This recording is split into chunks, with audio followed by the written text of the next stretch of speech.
Pronto. E aí, tudo bem? Paramos na página 55, daquelas, né? No capítulo anterior, no último episódio do Entre Linhas, a gente falava, a Marion foi colocando aquelas duas frases importantes, né? Onde era ide, haverá de ser eu, e depois ela diz sobre onde era super eu, haverá de ser eu sujeito. E aí ela vem discutindo como o id se atualiza no inconsciente, como o superego se atualiza no inconsciente, né? Explicando como trazemos esses conteúdos inconscientes nas cenas de análise e na atuação, como que a gente percebe essas características nas historinhas aí contadas do paciente. Então, a gente estava mais ou menos aí para quem perdeu ou para quem chegou agora, tá bom? A gente está lá na página 55, a gente vai começar pelos dois últimos parágrafos. Então, vamos embora. A Ana fala, ok, já entendi esse pedaço. Estávamos conversando sobre a segunda parte da fórmula que define o objeto de um processo de análise, onde era super eu, haverá de ser eu o sujeito.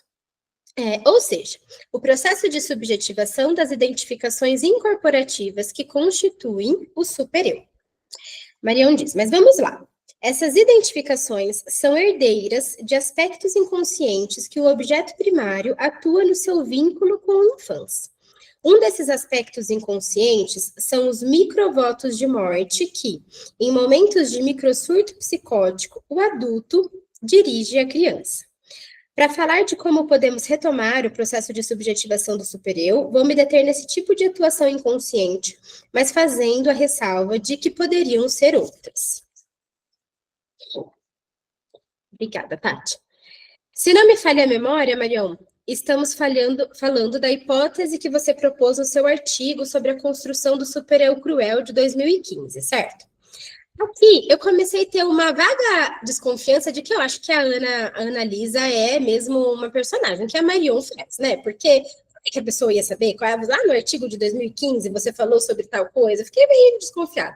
Outra coisa, a Elisa não tá aqui, mas ela falou, me lembrou que eu tô fazendo um ato falho, que toda hora eu chamo a Ana Lisa de Ana Elisa. Eu acho que é uma homenagem a ela. Mas pra mim, Ana Lisa fica muito feio. Fica tipo, Ana Lisa. Pra mim, falta um E ali, entendeu? Então, eu vou continuar chamando ela de Ana Elisa. Se vocês quiserem achar que é homenagem a Elisa, ela não tá aqui, mas é mesmo, tá? Amo ela. Então, vai ficar Ana Elisa, porque pra mim faz mais sentido ela chamar Ana Elisa do que chamar Ana Lisa. Pra mim, fica muito feio. Mas vamos continuar. Marião fala. Sua memória não falha, mas não custa repetir. Naquela ocasião, disse que o super-eu cruel se constitui justamente em resposta a microvotos de morte inconscientes que se originam no núcleo paranoico da figura parental. A criança que recebe essa mensagem violenta, e cuja violência não é necessariamente explícita, se defende fazendo uma identificação ao agressor. Ela passa a se representar como: eu sou do mal, sou culpada, não sou o que esperam, eu não deveria existir. Quanto mais extenso o núcleo paranoico da figura parental, mais frequentes serão os ataques contra o eu da criança, e mais terrível será o super-eu primitivo e as identificações que se constituem nesse campo intersubjetivo. Aqui, eu pensei muito naqueles casos de algumas pacientes, por exemplo, que chegam com a queixa assim no consultório. Eu me cobro demais, as coisas nunca estão boas, eu sempre acho que as minhas coisas estão ruins, sabe aquele tipo de síndrome da impostora, que acha sempre que está falhando. Toda vez que alguém traz esse discurso, essa historinha assim no consultório, eu fico pensando muito assim, quem é que fez ela acreditar nisso? Que ela não era boa, ou que ela sempre falhava, ou que tudo na vida dela vai dar errado. Eu acho que aí explica bem, assim, dá um exemplo bem claro na clínica sobre como essa atuação do super-eu se atualiza nessa figura parental arcaica que a Marion está tentando trazer, né? Porque é quase como essa identificação, né? Um super-eu punitivo, sim, Vivi, essa identificação com o agressor, né? Alguém um dia disse para ela que não era boa, que ela não fazia nada direito, que tinha que refazer. Alguém apagou a tarefa dela quando ela estava achando o desenho dela lindo. E aí ela começa a achar que naquele momento nada que ela faça vai ser bom. Então, acho que é sobre a gente ir identificando esse discurso que às vezes parece muito como um discurso de identidade. Eu não faço nada direito. Mas acho que talvez a gente tenha que ler como alguém me disse uma vez que eu não faço nada direito e eu comecei a acreditar. Mesmo que esse dito não tenha sido verbalizado, mas tenha sido às vezes por uma falsa autonomia que a gente dá para a criança e que aí a criança faz, sabe aquela coisa de vou pegar o negócio ali que tá alto. Não, deixa que a mamãe pega porque tá muito alto para você, porque você não consegue, porque você não vai conseguir. Então, às vezes, esse dito de você não é boa nem é algo dito mesmo, mas algo talvez desse lugar, da falta de autonomia, ou de um excesso de controle, um excesso de cuidado, que depois pode trazer recursos lá na frente, prejudicados nessa constituição de identidade e nesse atravessamento dessa identificação punitiva com o super-eu. Fazem sentido, assim, para você? Para vocês? Legal. Aí, Ana Elisa, fala. Foi bom refrescar a memória. Você foi falando e eu fui lembrando daquela nossa conversa, um outro livro lá da Marion, em 2019. Na ocasião, fiquei um pouco chocada com a ideia de microvotos de morte, ainda que inconscientes. Difícil imaginar que as figuras parentais, mesmo quando são suficientemente boas, em momentos de microsurto psicótico, momentos em que sentem ameaçadas em seu narcisismo, podem odiar e atacar violentamente o eu da criança. E aí aqui eu puxei uma setinha, né, que ela fala difícil imaginar, mas eu acho que não sei se é difícil não, pelo menos para talvez pessoas que atendem muito puérperas conseguem entender muito essa relação da mãe amar e depois de algum tempo odiar a criança, né? Sabe aqueles exemplos que às vezes a gente escuta, por exemplo, a criança estava chorando tanto que por um minuto eu pensei em jogar ela da janela. E acho que é um bom exemplo quando a gente fala sobre esse microsurto psicótico, porque é isso. Na maioria das vezes, nenhuma mãe vai jogar a criança da janela. Na maioria, né? Em alguns casos até joga. Mas na maioria é só um desejo, assim, de um microsurto de nesse momento eu odeio essa criança. Nesse momento ela ataca meu narcisismo, que é a possibilidade de eu continuar viva. Nesse momento a criança me suga de um tanto que o único sentimento que eu tenho é pensar que eu queria matar essa criança, mesmo que eu tenha gerado, mesmo que eu a alimente, mesmo que eu cuide dela na maioria do tempo, né? Então, e muitas mães, por exemplo, trazem essa recusa de pensar que em algum momento odeiam os filhos, porque a gente também tem esse atravessamento de que todo amor é genuíno, de que ser mãe é uma dádiva, que toda mãe ama o filho, que em nenhum momento mães têm sentimento hostis pelas crianças, e tem hora que a gente fala, meu Deus do céu, não dá para enfiar para dentro, não dá para jogar para janela, o que eu faço com essa criança, né? Mas eu fiquei pensando nisso, assim, quando ela fala, difícil imaginar que figuras parentais, mesmo aquelas que são boas, às vezes têm sentimento hostis. E sim, né, tem. E é nesse momento que vem o microsurto, quando ela fala, o microvoto de morte. Porque é micro mesmo, é quase como uma ideia que passou pela cabeça e não tem a menor pretensão de acontecer. Mas em algum momento se tem, né? E aí a Mariel diz, entendo o seu ponto e você não está sozinha. Mesmo para quem acompanha nessas elaborações, não é fácil reconhecer tudo isso na clínica. Tenho 2 casos que imagino que têm a ver com o nosso tema. Gostaria muito de discuti-los com você. Mariana diz, ótimo. Vamos falar dos teus casos em breve. Mas antes, para estarmos em posição de reconhecer os microvotos de morte na clínica, precisamos entender qual o seu destino nas instâncias que compõem o aparelho psíquico. Um dos destinos possíveis é sua inscrição no ID como traços mnésicos, sensoriais e afetivos em estado bruto. Já falamos disso. Sim, falamos bastante sobre isso. Aqueles meus 3 casos mostraram super bem o retorno alucinatório do traumático. Podemos seguir em frente. Marião fala. O segundo destino dos microvotos de morte, atuados inconscientemente pela figura parental em momentos de microsurto psicótico, é a constituição do super-eu cruel. Essa instância se constitui pela identificação com o agressor. Uma vez internalizado, o agressor passa a atacar e a desejar a morte do eu, não mais de fora para dentro, mas de dentro para dentro. Sou um fracasso, não sou o esperado, não deveria existir. É com os microvotos de morte que o super-eu cruel ataca o eu, deixando sem saída e levando ao desespero. A Annelisa fala, percebo aqui uma diferença importante. Quando falávamos dos microvotos de morte que se inscrevem no ID, vimos que não há ataques entre instâncias, mas o retorno de elementos clivados em busca de uma simbolização primária, o que você chamou de retorno alucinatório do traumático. Perfeito. Veja que o super-eu e o id são instâncias indissociáveis, tanto que, como diz Freud, o super-eu cruel planta suas raízes no id. Ele também se refere ao super-eu cruel como pura cultura da pulsão de morte.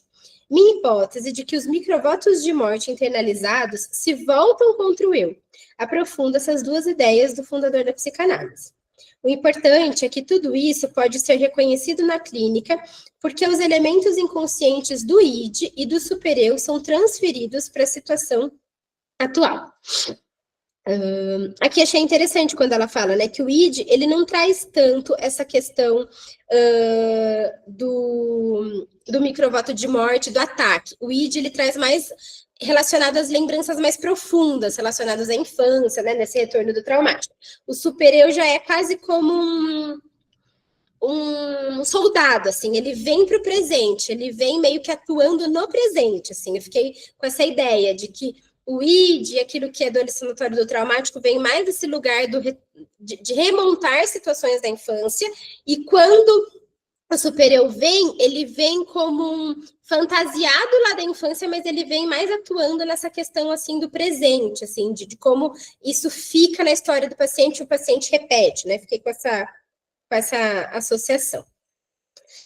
E aí ela diz, sim, as duas vertentes da transferência que você mencionou, a atualização de elementos inconscientes inscritos no id, e 2, a atualização de identificações inconscientes que constituem um super-eu. Tenho 2 casos que acho que ilustram bem ambas as vertentes. O conteúdo das historinhas traz os microvotos de morte, e além disso, me sinto fortemente convocada na minha contratransferência. São 2 casos de melancolia. E eu tenho um de paranoia, mas preciso de um copo d'água. Quer também? E aí elas vão começar a falar do caso da Júlia.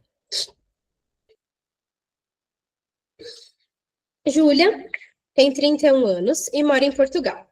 Queixa-se de sua vida estar parada, as amigas casadas e com filhos, enquanto ela nunca namorou. As sessões são tomadas por queixas melancólicas. Sente-se um fracasso, não consegue se sustentar. Sente-se uma impostora, prostrada, com preguiça de tudo. Conta que se formou em engenharia porque quis provar para a família que tem valor. Foi para Portugal fazer um mestrado. Escolheu um tema que estava na ordem do dia para ser valorizada pelos pais. Falava muito sobre a tia Márcia, personagem que ocupa boa parte das sessões. A tia é descrita como uma figura poderosa que ninguém ousa confrontar. É rica e bem-sucedida, enquanto os pais de Júlia são os primos pobres. Júlia conta uma historinha que fisgou minha escuta. Tia Maria faz questão de dizer que todos os seus filhos são muito bem-sucedidos. Quando passei no vestibular de engenharia, disse que só fui aprovada porque a média do curso era baixa. Parecia que não se conformava que eu também tivesse algum sucesso. Quando ela contou sobre essa lembrança, eu fiquei pensando que quando o paciente traz assim, uma vez... fulano falou isso, olha para você ver como a pessoa é. E aí a pessoa escolhe uma história. Eu sempre fico pensando assim, de todas as histórias que ela tinha para me contar da tia Márcia, por que ela foi me contar exatamente essa? É porque aí existe um portal, né? Aí existe um portal para a gente entender que tem uma coisa, que tem alguma coisa. Então, toda vez que o paciente me conta assim, ele tá tentando me contar alguma coisa em linha linear. Claro que toda linha é linear, mas você entendeu o que eu quis dizer, né? Aí ele abre um parênteses para me dar um exemplo daquela coisa. Toda vez que ele abre esse parênteses, ele não só abre um parênteses, eu acho que ele abre um portal, como quem diz, Marília, aí eu vou te falar alguma situação identificatória através dessa história, e é aí que você tem que pescar alguma coisa. Então, acho que é importante, porque aí a gente vai percebendo, né, um manejo prático, assim, de o que eu reconheço aqui do discurso do paciente? Aonde eu presto atenção? Para onde a minha atenção flutuante tem que focar? Eu acho que toda vez que tem um discurso linear e, de repente, o paciente faz uma pausa para contar algum exemplo, alguma situação, eu acho que aí tem um portalzinho para a gente explorar, né? E quando ela fala assim, por exemplo, na situação lá da faculdade, a minha tia falou que eu não conseguiria passar, que só falou que eu só passei porque a média era baixa. Aí ela fez um parênteses em toda uma história para dizer que ela se sentia invalidada, que parecia que ela não era merecedora, e aí tem elementos importantes da história do paciente, né? Então, acho que só para pensar, assim, que eu sempre fico marcando isso, assim, quando o paciente, de repente, faz uma pausa no discurso da linguagem que ele está falando, aí talvez tenha um portal para a gente observar, assim, para a gente observar o que ele está tentando trazer. Diga, Ellen. Não, eu comentar que, às vezes, a gente fica tão preocupado com a demanda do paciente ou por uma questão de funcionalidade e tal, e a gente esquece que o próprio sujeito, ele nos direciona, né? Não necessariamente falando abertamente, mas ele vai apontando meio que a direção daquilo que ele tem como necessidade no momento e que talvez ele seja capaz de sustentar também, né? Às vezes a gente vai para um lado, para um lugar que o paciente não está, que o sujeito não está pronto para poder acessar e suportar e sustentar. Então, acho que é nesse exemplo que você trouxe. Assim. Sim. E eu acho que é porque muitas vezes no começo a gente tem uma preocupação de entender a história para depois conseguir, por exemplo, traduzir. Traduzir ou para o supervisor, ou para fazer o registro no prontuário, ou para entender o caso de maneira lógica. E aí, quando o paciente aponta para a gente esses portais, às vezes a gente não percebe, a gente não consegue entrar, porque a gente está tão preocupado de eu preciso entender a história dele, então o que aconteceu com os 16, com os 17 anos, às vezes a gente fica tentando montar uma história lógica. E é geralmente no ilógico, nos parênteses que os pacientes dão, né, nas entrelinhas mesmo, que o paciente vai contar uma história e de repente ele conta outra, que a gente vai entendendo o que é clivado, né, que ela fala, o que é marcado, assim. Então, acho que é de uma outra escuta, porque não é de uma escuta lógica, não é de uma conversa, senão não seria essa tensão flutuante, porque ela flutua entre a linguagem do paciente, porque se fosse uma tensão lógica, né, a gente só registraria os dados assim como o paciente está falando, e aí ele nem precisaria, por exemplo, vir aqui, né, fala para o chat GPT, ou sei lá, só faz um discurso que a outra pessoa vai entender, logicamente você está me falando isso. Mas é que eu acho que é dessa ordem da gente compreender o ilógico, né? No meio de toda uma história linear, ele fez um colchete para falar de alguma coisa. Então, aí nessa coisa tem alguma coisa. Só que isso é de uma atenção mesmo que a gente precisa ter. Não só no discurso, mas na linguagem, nos caminhos, nos portais que o paciente vai falando. E aí, para isso que vai ficando complexo mesmo, né? Porque à primeira vista, quando os pacientes olham, parece que a gente só está escutando, falando, conte-me mais sobre isso. Mas aqui a gente está tipo aquele meme da Nazaré, né? Tentando entender os caminhos, tentando entender o que está acontecendo, fazendo fórmula de Bhaskara enquanto o paciente está falando, porque a gente está tentando entender qual que é o enigma, o que ele está tentando me falar através daquilo que ele não está me falando. E isso é de um raciocínio que fica meio que fervilhando enquanto a gente está fazendo cara de caneca, né? Mas é de toda uma construção mesmo, que demora, muitas vezes, a gente entender o que a gente mesmo está fazendo. Mas parece que quando a gente começa a entender, né? Ou quando algum paciente vai falando numa historinha que a gente fala, ele pegou um atalho, parece que vai ficando interessante, né? Quando a gente consegue perceber que a gente está conseguindo entender, parece que fica bem interessante. Mas vamos embora. Então, parecia que a tia Márcia não se conformava que eu também tivesse algum sucesso. Aí a Marion fala, olá, gente, mas eu tô falando, não é tia Márcia, é tia Maria. Eu tô olhando como tia Márcia. Quem é Márcia na minha vida? Tia Maria, gente, desculpa, tô com muita falha de nome. Tia Maria. Tia Maria é um bom exemplo do que venho chamando de entidade. Comecei a usar esse termo com frequência no meu livro Notas sobre Aptidão à Felicidade. Vou reler um trecho do livro para nós, para deixar essa noção bem clara.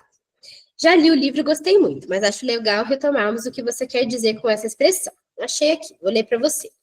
Entidade é um apelido carinhoso que dei a todos os representantes atuais da mãe absoluta ou objeto primário.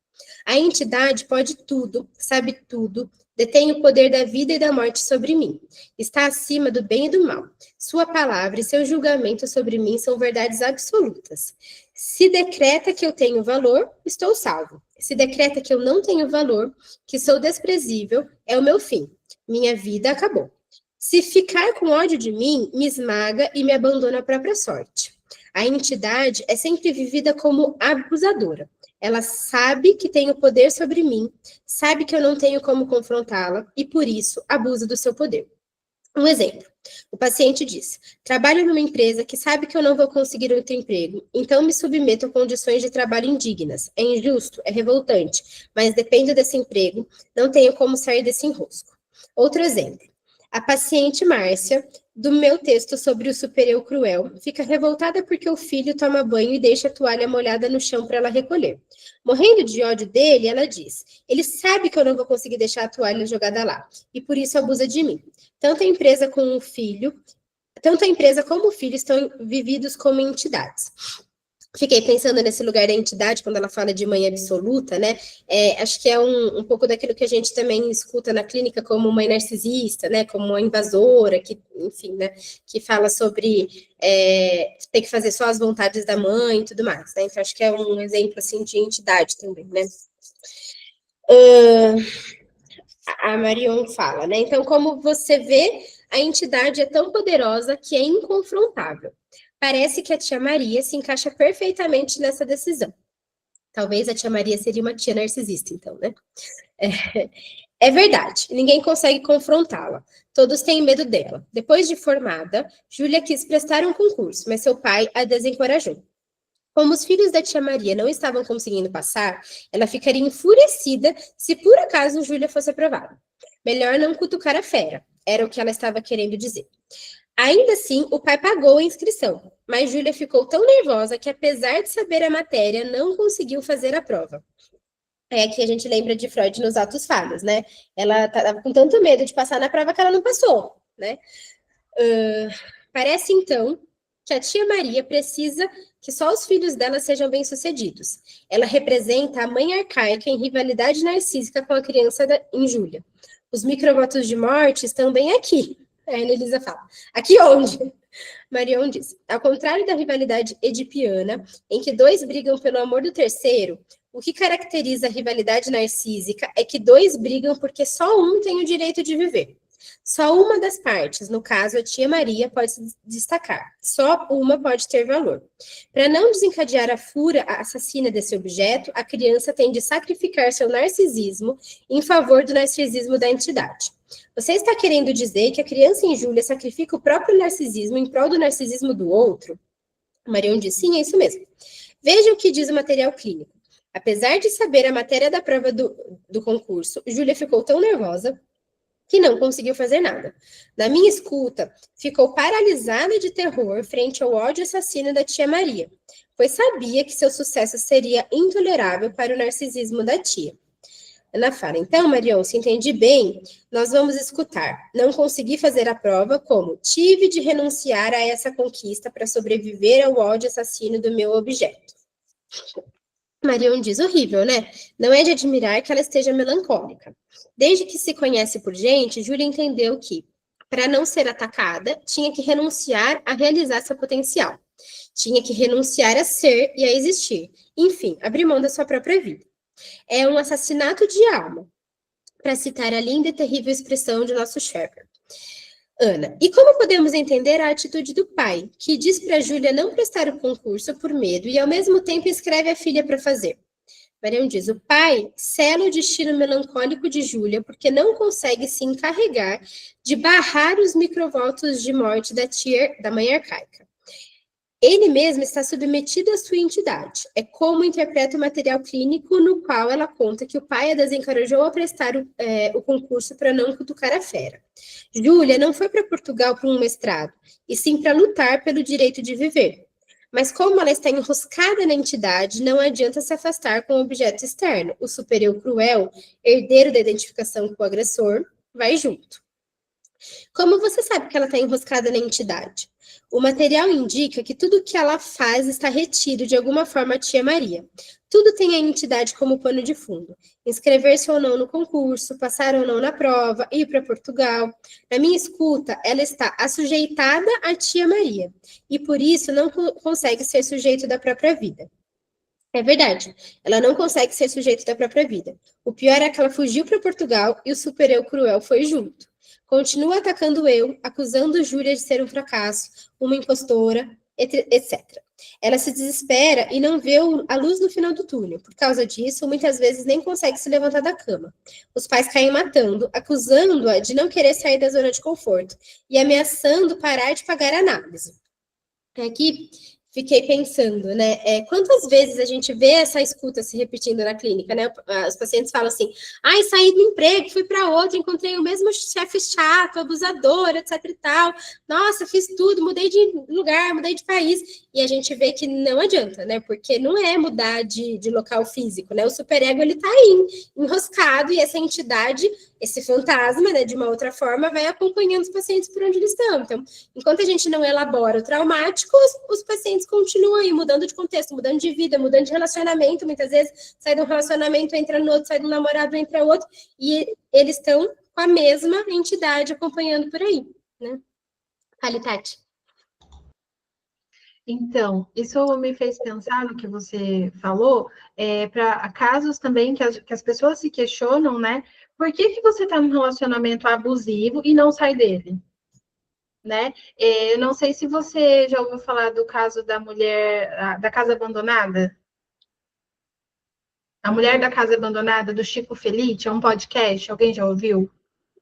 Esse podcast... Sim, abandonada que a mulher fica lá e tentam tirar ela daquela situação, que é uma casa abandonada por anos, acho que é isso, mas na verdade ela é acusada de um crime de escravidão, né? Ela manteve uma mulher em condições de escravidão nos Estados Unidos. E escutando o caso, quando o Chico ele encontra a mulher que foi escravizada por ela, ele pergunta para ela por que ela não saía e não ia embora, porque ela tinha a chave da casa e eles passavam meses no Brasil e deixavam ela nos Estados Unidos. E ela trouxe essa questão. Ela não conseguia, porque ela existia como se fosse um cordão que ligava a isso que liga essa questão que você falou, da pessoa acreditar que ela não é capaz, de que ela não pode, porque ela foi criada pela família dessa mulher e ela foi dada para essa mulher. Então, assim, como que ela ia existir sem essa família, né? Isso que você traz aqui, que veio na leitura, me remeteu a essa história. Não sei se faz sentido. Também faz a gente pensar nessa questão da dependência emocional que algumas pacientes trazem, né? Assim, mas eu tenho tudo. Por exemplo, em muitos casos, assim, a pessoa é autônoma financeiramente, não depende da relação, não depende do homem para nada, não é muito mais bonita que o cidadão, sei lá, pensando em caso da amiga, né? A gente não sabe aqui se é mais bonita ou não com o marido da paciente, mas eu tô pensando em casos de amigas, assim, né? Muito mais bonita que o cara, não depende do cara, mas mesmo assim parece que tem algo ali que prende. O que é essa coisa que prende, né? Engraçado como toda vez que a gente pensa nesses elementos do super-eu, a gente pensa nesse super-eu como grande, forte, que prende, punitivo. É sempre desse lugar, assim, de um grande guarda, né? De um grande vilão, né? Parece que ele vem mesmo como esse grande vilão, assim, para apontar esse lugar de estar preso mesmo, né? É bem isso, Tati. E agora, né, nesse último parágrafo que a gente leu, que fala sobre os pais caem matando, ameaçando ela de parar a própria análise, né? Quantas vezes a gente não escuta isso dos pacientes, né? De, essa terapia não vem ajudando em nada, minha mãe falou que a terapia não vem ajudando em nada, minha mãe falou que é melhor eu parar, tô jogando dinheiro no lixo. E olha a atualização desse super-eu, né? Ou geralmente é alguém que paga a terapia, sei lá, tá custeando a terapia, meu marido falou que não tá adiantando nada, eu vim na terapia e meu marido falou que eu tô piorando, então vai parar de pagar, e aí fica quase como uma grande ameaça, né? Porque exatamente o vínculo terapêutico muitas vezes ameaça a punição do super-eu, né? Seja uma punição externa, seja um super-eu arcaico, né? Assim, e que aí é quase como assim, a entidade tinha o controle, a entidade estava ali prendendo, né? E aí vem a terapia para ir tentando libertar, para ir tentando afrouxar essa relação tão punitiva. E aí, de alguma maneira, o que a gente vai fazer quando a gente tem um agressor e tem um libertador, né? A gente tenta afastar o libertador da vítima aí, para ficar só nas mãos do agressor, né? Ai, meu Deus, repete a frase, por favor, da relação terapêutica com o superior. Que frase que eu falei, gente? Agora já não sei mais. Alguém sabe? Que contexto foi, Dani? Agora mesmo estava falando que a relação terapêutica pode ameaçar o superior, alguma coisa nesse sentido. Porque eu estava falando que a relação terapêutica, ela vem como tentando fortalecer o paciente a sair dessa relação de agressividade do super-eu, né? Seja o super-eu arcaico, né? Ligado lá ao infantil, ou alguém, uma entidade que no presente atualiza e faz a pessoa reviver. Então, por exemplo, num contexto assim, o paciente está em terapia tentando se libertar de um relacionamento tóxico. Aí, quem é a atualização, essa entidade, a atualização desse super-eu? O namorado, né? O vínculo terapêutico ameaça essa entidade. Então, o namorado, ele se sente em risco, porque se a namorada está vindo na terapia, ela vai se fortalecer, ela vai ter mais autonomia, logo, talvez, ela vai conseguir sair da terapia. Então, aí, a pessoa que está representando a entidade do super-eu começa a ameaçar a terapia. Você devia parar a terapia, não está adiantando para nada, não vem fazendo efeito, para, ou você já está boa. Aquela coisa, fez 5 sessões. Já está boa, não precisa mais ir, não. Pelo amor de Deus, não precisa mais enxergar nada, não. Não vai para lá enxergar nada, não.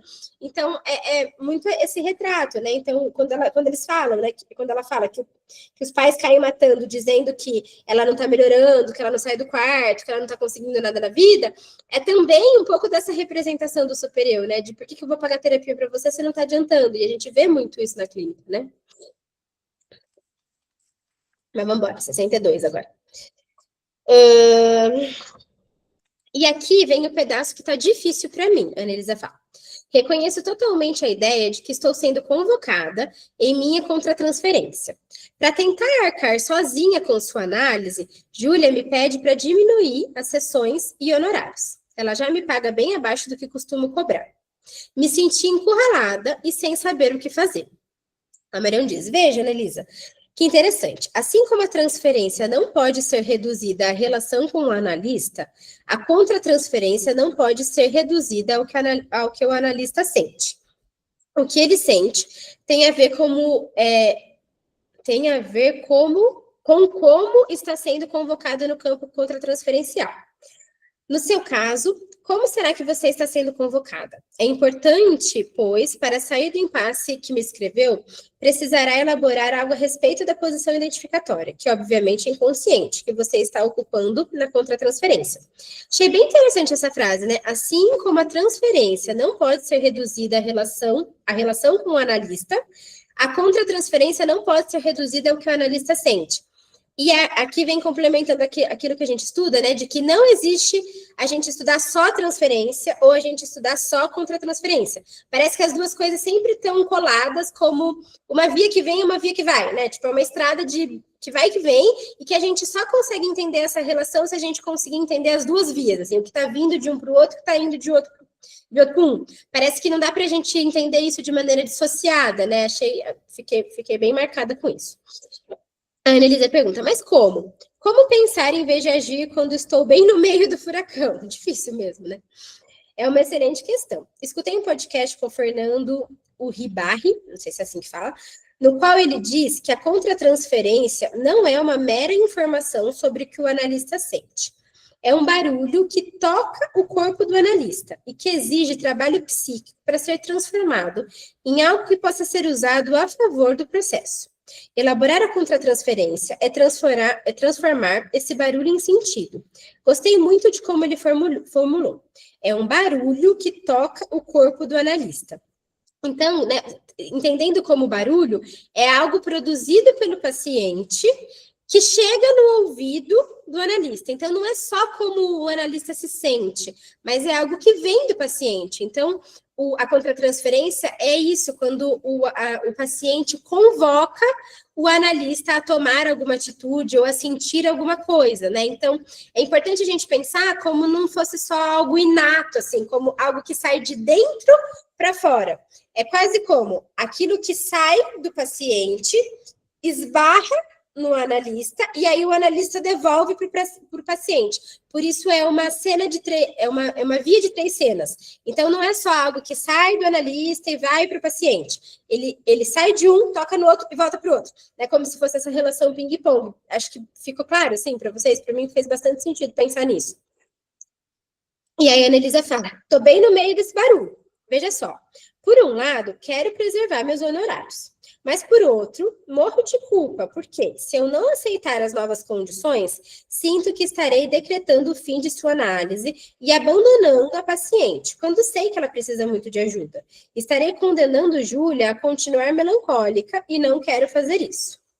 A Maria fala, querida Analisa, se você morre de culpa, é porque para você preservar seus honorários não é preservar seus honorários, e sim matar a criança em Júlia. Na posição identificatória inconsciente que você está capturada, o barulho é justamente esse. Ou você, ou seus honorários, ou Júlia, a vida dela. É como o seu corpo que você vive essa situação como monstruosa, inaceitável. É com as suas vísceras que você fica horrorizada em cometer um filicídio. É quase como a terapeuta aqui, no caso a Analisa, está assumindo a posição da tia Maria.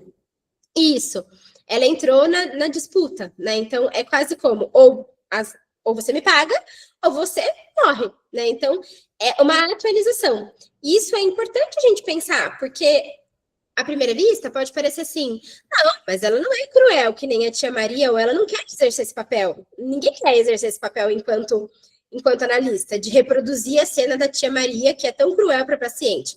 Mas, às vezes, não é da ordem do querer do analista, não é só sobre o sentimento do analista. É aquilo que o paciente está convocando, que o papel que o paciente está convocando que o analista faça, né? Então, é quase como assim, eu não queria estar sentindo isso que eu estou sentindo acerca do meu paciente, mas foi uma convocação, foi uma imposição que o paciente me trouxe, como se eu precisasse exercer esse papel nessa cena. Você viveu, Vivi? Depois, eu só vou concluir meu raciocínio, depois eu abro o espaço para você contar, se você quiser. E isso é bem difícil, porque às vezes a gente sente algo para o paciente, ou pelo paciente, ou naquela situação que a gente nem entende, mas que não é da ordem do nosso querer. Que nem ela fala, eu não quero fazer mal para a Júlia, eu não quero fazer com que ela se afaste das sessões, mas parece que ela está me convocando a isso, a meio que fazer uma escolha, e eu estou me sentindo muito mal de fazer uma escolha. Quantas vezes a gente não fica nesse papel, assim, né? Eu, por exemplo, tenho uma dificuldade muito grande, por exemplo, de ser firme nas faltas. Eu costumo ser super compreensiva, ai, coitada, né? Mas ela teve uma reunião com o chefe, não tem culpa, o chefe dela é tão mal, ela vem falando tanto mal do chefe, e eu vou penalizar ela por causa da reunião, enfim, né? Então, eu tenho uma tendência de sempre ser muito acolhedora, assim, nas faltas e tudo mais, e aí é quase como eu constantemente fico pensando, o que o paciente está me convocando? Que eu aceite tudo, que eu não estabeleça limite, que eu vá deixando, né? Então, acho que é importante a gente pensar nisso. O que o paciente está convocando que eu sinta? É quase como, o que eu sinto, ele não é à toa. O que eu sinto foi manipulado pela cena que o paciente precisa contar ali, né? Mas acho que bem interessante a gente pensar nisso. Você quer falar, Vivi, do seu paciente, o que aconteceu, ou só foi um comentário? Não dá para falar agora. Beleza, então vamos continuar. Como disse o Ribarri. É o Ribarri, gente? Como é que fala isso? Acho que deve ser, né? Elaborar a contratransferência é transformar esse barulho em sentido. Acho que você está sendo identificada com a tia Maria. Quer dizer, está com medo de fazer a mesma coisa que ela, sacrificar Júlia para se salvar. Elaborar a contratransferência é se desidentificar do objeto tenático de Júlia, é recuperar sua liberdade interna. Quando isso ocorrer, a decisão em relação aos honorários será vivida como uma opção legítima, e não como um felicídio. você tanto poderá escolher viabilizar a análise, quanto colocar os seus limites e ver o que ela faz com isso. E aí, a Anelisa fala, faz sentido, só de falar, me dou conta de onde estou e em que maneira essa posição identificatória me mantém nesse impasse. É bom lembrar que não sou mãe nem pai de Júlia. Esse é meu trabalho, eu vivo disso. É verdade que é um trabalho bizarro, porque o analista se oferece para encarnar os objetos internos do paciente na transferência. E muitas vezes, quando estamos no meio do furacão, a gente se esquece disso. A gente tem que lembrar que as forças colocadas em movimento numa análise se chamam transferência e contra-transferência. Esse eu acho que a gente tinha que assim, grifar, assim, colocar de post-it, assim, né, pra gente pensar sempre, né. Quando ela fala, né, é um trabalho bizarro. O analista se oferece para encarnar os objetos internos do paciente na transferência. Aqui eu fiquei tentando lembrar de uma cena como se a gente se desse em sacrifício. Sabe essas cenas onde a pessoa se dá em sacrifício? Assim, às vezes tem nesses filmes, por exemplo, de terror, que alguém se dá para um espírito se apossar, sabe? Algo como nisso, assim. É quase como se a gente fizesse um pouco isso na análise, né? A gente vai ali e fala para o paciente assim, ó. Me usa, convoque em mim o personagem que você precisa trabalhar, né? Atua comigo uma cena onde eu vou ser um personagem da tua vida e você vai falar aquilo que precisa ou elaborar a relação que precisa com um personagem, com um fantoche. Não é a tia Maria, mas tá ali, tá sendo quase convocada a ser a tia Maria para que ela elabore e trabalhe a relação com a tia Maria. E quando ela fala que muitas vezes a gente não percebe, é porque o analista, né, no alto da sua ingenuidade, às vezes parece que está sendo... Eu só estou sendo eu só estou sendo analista, eu não estou sendo a tia Maria. A gente não percebe esse lugar de convocação que muitas vezes o paciente faz, aonde o paciente convoca a contra-transferência, né? Então, acho que é muito importante quando a gente pensa sobre isso. E eu acho que fez muito sentido isso sobre qual é o personagem e o papel que o paciente te convoca a estar, para a gente pensar na contratransferência, porque muitas vezes, quando a gente pensa na contratransferência, a gente só pensa assim, o que eu estou sentindo pelo paciente? Eu gosto de atender esse paciente ou não? Eu tenho sono no atendimento desse paciente ou não? Geralmente, quando a gente vai pensar a contratransferência, a gente só pensa dessa via, do que eu sinto para o paciente. Só que é importante que a gente pense que não é só isso, é o que o paciente está me convocando a sentir e aí eu sinto. Claro que também tem o atravessamento do que eu sinto só particular, que aí tem a ver com a minha história, sei lá, né? Eu, por exemplo, uma vez atendi uma paciente que era muito parecida fisicamente comigo, chamava Marília e tinha uma história exatamente igual à minha vida. E eu falava assim, eu ficava assustada quando ela ia me falando, eu falava, gente, mas parece que é um clone, ela chama, né? Tem o mesmo nome que eu, tem a mesma vida que eu, o que ela tá fazendo, né?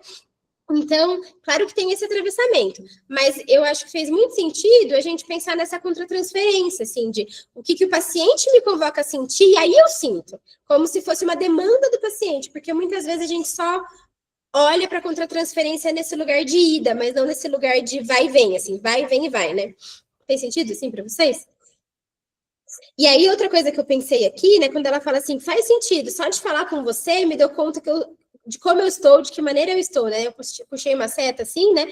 E pensei em exatamente que isso personifica, assim, um dos objetivos da supervisão, né? Como é importante falar de como a gente se sente em relação ao caso, como que o paciente está convocando a gente na cena, o que a gente está sentindo com relação ao paciente, porque parece que só de falar a gente organiza e, de fato, se dá conta. Muitas vezes a gente só vai ali naquela relação com o paciente, a gente não consegue elaborar em uma outra via, em uma outra cena, o que a gente está sentindo acerca daquilo, né?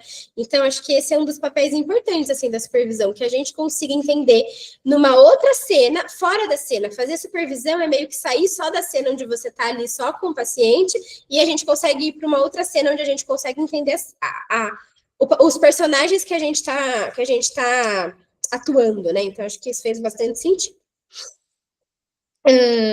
Ela continua. De fato, tenho o direito de querer preservar meus honorários sem que isso seja um crime. Vamos ver como eu vou encaminhar essa questão. Primeiro dentro de mim e depois com ela. Muito bom, é isso aí. Júlia acredita que a entidade pode acabar com ela e por isso está enroscada. Quando isso se instala, na transferência, no começo você também acredita que pode acabar com Júlia, mas quando elabora contra a transferência, descobre que não. Você não está no poder de acabar com ela. Quando você se desloca desse lugar, pode ajudar Júlia a se deslocar também. Ela estará em condições de transformar a entidade em mero ser humano. Quem sabe ela descobre que a tia Maria tem medo de deixar de ser a matriarca poderosa da família e perceber que seus filhos, ela, não são tão especiais como gostaria que fossem. Quando Freud escreveu que para ser psicanalista era um dos ofícios impossíveis, ele não estava de brincadeira. Bom, vamos para o segundo caso. Nossa, que entusiasmo, não está cansada não? E tua festa de final de ano, tudo pronto? Sim, tudo pronto. Meus amigos não acreditam que estamos nessa maratona há horas, mas vamos fazer um intervalinho para respirar e para dar aquela alongada. E aí, gente, acho que a gente podia acabar e encerrar, porque ela vai começar a história de Pedro, né? A gente está 10 minutinhos, acho que a gente podia conversar um pouquinho para ver o que vocês acharam disso, assim, essa atualização da contratransferência, do super-eu, e aí a gente começa o caso de Pedro na semana que vem. O que vocês acham? Faz sentido? Porque senão a gente vai começar o caso e meio parar no meio do caminho, né? Tá certo. E aí, o que vocês acharam? Alguém quer comentar alguma coisa? Quer trazer algum comentário para a gente falar disso? De como essas tias Marias, tias Márcias, as entidades se atualizam na clínica? Não? Marília, Oi. tem uma frase aqui na página 56 que eu fiquei em dúvida, que está lá no final da 56, e aí ela vai para 57. Ela fala o seguinte: um dos destinos possíveis é a sua inscrição no ID como traços miméticos sensoriais e afetivos em estado bruto. Tá falando dos destinos possíveis do super-eu. Não, aqui ela está falando nos destinos do ID. Ah, tá. Tá? Lembra quando ela fala sobre que o ID se inscreve no corpo? Que a gente deu aquele caso... Ai, meu Deus do céu, já não lembro mais o que ela falava. Ela falava do barulho do copo, e que aí ela achava que era um barulho que não conseguia nem aguentar, do colega de trabalho lá. Lá ela falava o quanto o ID, muitas vezes, cria esse traço de expressão no corpo. E aí isso fica sensorial. Tudo que a gente está ligado mais a instinto, a sentido, geralmente é algum traço que está relacionado ao ID, né? Para lembrar, a Marion, ela gosta muito da teoria lá do Bion, que fala muito sobre a psicanálise no corpo e tudo mais. Então, ela traz muito essa questão. Então, primeiro, ela está querendo dizer meio que aqui, que ela lembrava, que ela estava lembrando que lá atrás a gente discutiu como tem essas inscrições inconscientes desses traços minésicos do ID, e que isso é um dos destinos. E aí ela está introduzindo para falar que isso é um, mas que a gente vai começar a falar de outro. E aí, quando ela começa a falar de como esses traços também podem ser inscrições do super-eu. E aí que ela começa a destrinchar todo esse campo. Porque o que ela está tentando definir basicamente aquelas duas afirmações que a gente falou, né? Primeiro ela começa a falar: quando era id, haverá de ser eu, e depois ela complementa, né? Onde era super-eu, haverá de ser eu sujeito. Então, ela está falando exatamente como essas duas instâncias trazem atualizações no presente na vida do paciente. E que a nossa grande charada é tentar entender, através da historinha do paciente, se é um retorno alucinatório do traumático, que está mais relacionado ao id, ou se é uma inscrição cruel do super-eu, que está mais relacionada ao super-eu. Então, é quase como se ela está falando assim, ó, de acordo com o que o paciente traz, você precisa identificar se isso é alguma coisa do id ou se isso é alguma coisa do super-eu. E aí ela está meio que, através desses casos, tentando mostrar para a gente como a gente identifica, como a gente caracteriza o que é de um e o que é de outro. Ficou claro? Perfeito, obrigada. Imagina. Mais alguém, gente? Mais algum pontinho? Não? Fala, Vivi. Agora pode falar? Agora eu posso falar. Mudei de lugar aqui, de cômodo. Então, eu tive uma paciente, eu tinha uma hipótese diagnóstica dela de border, né? E ela tinha uma irmã, ela tem uma irmã que falava, né, que a terapia não vira nada, que ela jogava dinheiro fora, né? E na última terapia, ela reproduziu isso, né? Só que ela não estava me pagando, né? E aí eu me vi ali numa situação, nesse olho de furacão, né? E aí eu peguei e falei para ela, numa outra sessão, eu falei para ela que se ela não quisesse parar, ela se reorganizava e voltava, né? Só que ela ficou muito brava, porque ela falou da boca para fora, né? E ela foi embora no meio da terapia, ela não voltou, até hoje, né? Então, essa historinha foi meio parecida, sabe, que aconteceu. Sim, com certeza. Eu diria, né? Será que era a irmã dela que achava isso ou ela, de fato, né? Ela falou da boca para fora, né? Mas aquilo, da boca para fora a gente pode dizer tudo, inclusive é verdade, né? É verdade. Inclusive, ela tem uma relação muito difícil com a irmã, né? E quando ela falou para a irmã, assim, ela precisava de um dinheiro, ela pediu o dinheiro para a irmã, aí a irmã desapareceu, né? Então, ela fez exatamente, né? Ela atuou ali, ela fez exatamente o que aconteceu na relação com a irmã dela, né? Ali na terapia, e eu achei muito interessante. Aí dá até pensando... Ela está analisando como foi, né? Então, aí eu perguntei no dia da terapia para ela se a irmã se ela pediu dinheiro para a irmã dela, se a irmã dela tinha dado dinheiro para ela. Ela falou, não, a minha irmã sumiu, não apareceu até hoje. Então, eu já estou deduzindo que ela não vai me pagar. Né? E assim, ela ficou com raiva e não apareceu mais. E aí talvez isso nem seja consciente, né? Talvez ela nem saiba que ela está reproduzindo exatamente aquilo que incomoda tanto ela na relação com a irmã. Ela fez exatamente a relação com a irmã ali com você, né?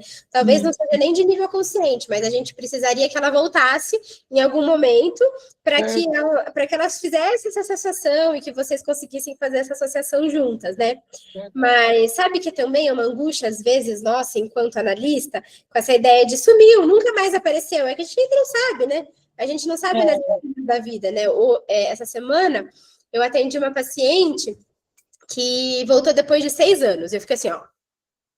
Eu falei, meu Deus! Eu imaginava que ela, assim, ela jamais, por necas e necas, iria voltar. Um caso bem que eu não entendi, assim, na verdade não era bem difícil, né, mas só porque a pessoa foi embora, sumiu, me deixou ali a ver navios, fiquei, oi, o que aconteceu, né, vamos falar, né, e a pessoa sumiu, e eu não entendi por que a pessoa sumiu. Muitas vezes, pensando nesse caso, eu me senti até um pouco envergonhada, né, do tipo, o que fez de errado, gente? A pessoa sumiu de repente, né, a gente falou sobre isso, né, Tati, assim, o que será que aconteceu? Que de repente a pessoa sumiu e nunca mais voltou. Será que eu fiz alguma coisa? Será que é a minha falta de manejo? Será que talvez eu não tive ali uma percepção, uma técnica? Será que eu fiz alguma coisa errada? Ela se sentiu incomodada? A gente nunca sabe, né? E de repente, às vezes, sumiu, nunca mais apareceu. Anos e anos depois, retorna e retorna trazendo para a gente mais elementos, o porquê que sumiu, o que aconteceu, e o quanto foi importante aquele período que a paciente teve aqui com a gente, né? Então, acho que isso é bem do destino, sabe? Assim, fico sempre pensando naquela novela, Na Senhora do Destino, sabe? Quando começava, mande notícias do lado de lá. É porque a gente sabe, né? Surge uma pessoa na Senhora do Destino. Anos depois a gente fala, então eu não fiz E é engraçado, Marília, que a mãe dela faleceu, né? Então ela cobrava muito afeto dessa irmã, né? Então eu vi nesse lugar de entidade, a irmã da entidade, que estava sendo ameaçada essa relação. E cobrando afeto de você, né? De você tem que me atender pelo afeto, não pelo dinheiro.